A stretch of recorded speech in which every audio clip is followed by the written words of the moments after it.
Hi there, this is from Navigationdisk, and we're gonna show you how to fix your Japanese Nissan X-Trail radio map disk error.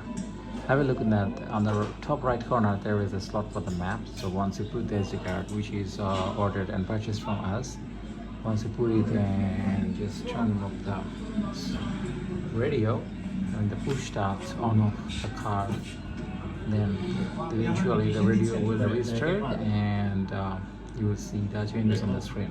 Have a look on that. It's the latest order from the customer, and we are demonstrating you how he's going to fix the issues. So we are all inside, the customer and our team, and we are going to restart the deck. Inshallah, it's going to be sorted out right now. I will keep an eyes on that. So we just restarted, and we just restarted the radio. Yeah, that's it, straightforward way. It takes 20 minutes after you put the SD card on the radio.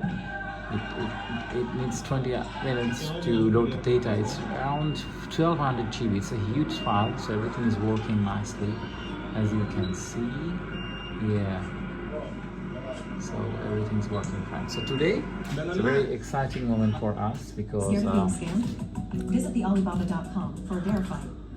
We are going to ship the same SD card to 𝗙𝙗𝙧𝙚𝙧𝙧. Let me show you guys. So the customer ordered us via PayPal from 𝗙𝙗𝙧𝙚𝙧 in their address. So he got the error, and yeah, we are gonna sort this out because the SD card he ordered is going to be fixed. That's for sure. That's why he paid us. And there's a brand new SD card of Nissan, as you can see, Japan unused sales pack. So it's gonna ship to him in 4 days to 𝗙𝙗𝙧𝙚𝙧, and once he just insert the card to the radio, inshallah it's gonna be sorted out. And right now he's having this kind of error. All you just need to put the card over here. All right, so wait 20 minutes, then restart the car by pressing start stop, and that's it. That's a very straightforward way. So that's all from the Navigationdisk for this moment. We have more to go, and inshallah we'll get back to